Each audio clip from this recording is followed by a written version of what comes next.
Alors, aujourd'hui, j'aimerais ça te partager un petit truc au niveau de l'écoute des consignes chez les enfants. Je sais que ça peut souvent être un défi. Souvent, on a tendance à avoir l'impression qu'on doit répéter 50 millions de fois avant que notre enfant écoute, que c'est ça, on fait juste ça répéter, puis que des fois, c'est ça, il faut tout le temps comme se rendre à lever le ton ou crier pour que enfin notre enfant nous écoute. Donc, évidemment, on veut essayer d'éviter de se rendre jusqu'à là. Donc, je vais te donner aujourd'hui un petit truc super facile à mettre en application, puis extrêmement simple, mais qui peut vraiment faire une grosse différence. Souvent, là, c'est des petits trucs comme ça là, ça n'a pas besoin d'être super compliqué pour que ça fonctionne. Donc, puis, dans le fond, je vais m'adresser aux parents, sauf que c'est quelque chose que autant les enseignantes, les éducatrices ou n'importe qui travaille là, avec les enfants, ça peut être utile. Je sais que moi, en tout cas, personnellement, je l'utilise autant dans ma pratique comme psychoéducatrice que avec mes enfants, avec Jérémie présentement, là, parce que la Rose, évidemment, est encore trop petite, là, mais avec Jérémie, c'est un truc que j'utilise souvent. Puis, c'est simplement quand on donne une consigne à notre enfant, c'est de se placer à sa hauteur. Donc, c'est ça, ça semble tellement simple, mais je te dis, ça peut faire un monde de différence. Alors, je te donne un exemple. Le soir, nous, on fait notre routine du soir. Il y a toujours le bain avant qu'on commence là, vraiment l'histoire et tout ça. Et puis, ces temps-ci, je ne sais pas pourquoi, mais Jérémie, ça lui tente moins d'aller prendre son bain. Quand c'est l'heure d'aller prendre le bain, il essaie comme beaucoup de négocier des 5 minutes de plus de jeu. Donc, il est beaucoup plus, c'est ça, là, il prend plus plaisir, je pense, à jouer avec ses jeux que d'aller prendre son bain, ce qui est comprenable. Mais ce qu'on fait, c'est qu'on va le prévenir quelques minutes d'avance. Donc, on va lui dire, Jérémie, là, il reste 5 minutes. Après ça, on s'en va dans le bain. Après ça, quand il en reste 2, on va lui dire à nouveau, Jérémie, il reste 2 minutes. Après, on va prendre le bain. Et quand c'est l'heure de ranger, bien là, on l'avertit que le temps de jeu est terminé, puis que c'est l'heure d'aller prendre le bain.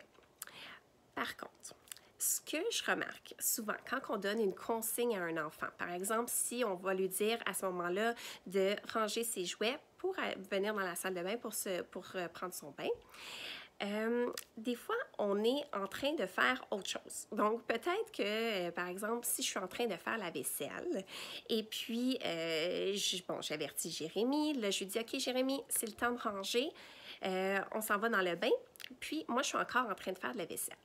Mais le fait d'être plus loin de lui, de ne pas être à sa hauteur, de ne pas avoir une proximité avec lui, bien, ça fait en sorte que, veut pas, lui, il se doute très bien que moi, je suis occupée en train de faire d'autres choses. Le temps que je vienne le voir, il y a des fortes chances qu'il y ait quelques minutes de plus pour jouer. Donc, si je lui donne ma consigne, je suis en train de faire la vaisselle, Jérémie, c'est le temps de ranger. Là, j'attends une petite minute, je continue, je lui redis une deuxième fois, Jérémie, là, c'est vraiment le temps de ranger, on s'en va prendre le bain, mais que je continue comme ça jusqu'à temps que j'aie fini ce que je suis en train de faire.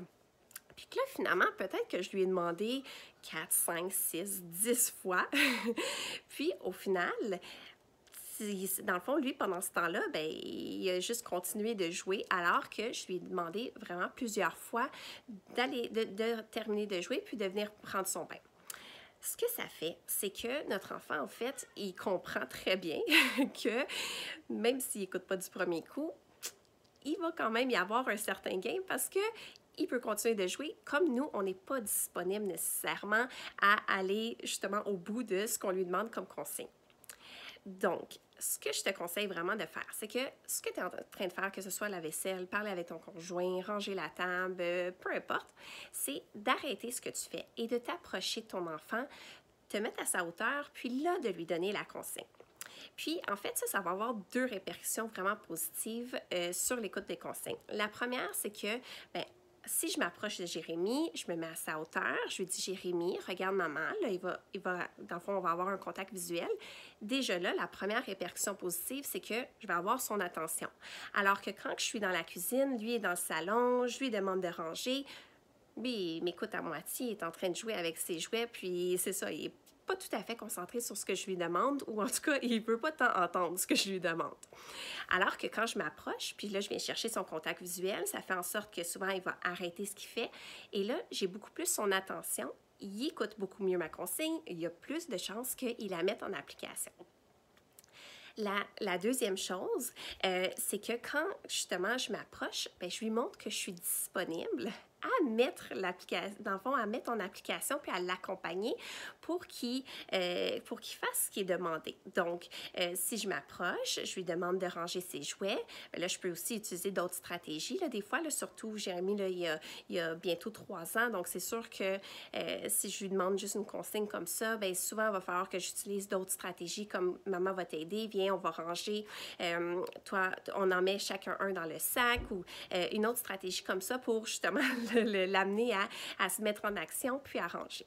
Mais juste le simple fait de m'être mis à sa hauteur, de m'être rapproché de lui, bien, ça fait en sorte qu'il voit que je suis disponible puis que, dans le fond, il n'y aura pas le choix un peu de mettre les choses en place puis de ranger pour venir prendre son bain.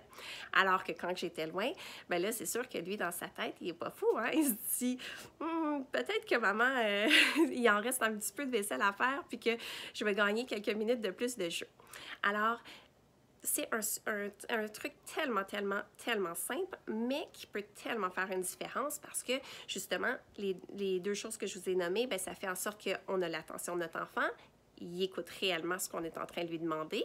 Et la deuxième chose, c'est qu'il voit qu'on est disponible et donc que, bon, il n'y a pas de jeu comme tel, il n'y a pas de temps de latitude pour continuer ce qu'ils sont en train de faire au lieu d'écouter la consigne qu'on lui donne.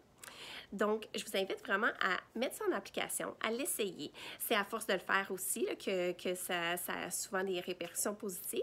Donc, puis n'hésitez pas à nous partager là, les belles réussites que vous avez, puis à nous dire justement là, si vous avez l'impression que vous répétez moins souvent en utilisant ce truc-là là, qu'à l'habitude. Bonne journée!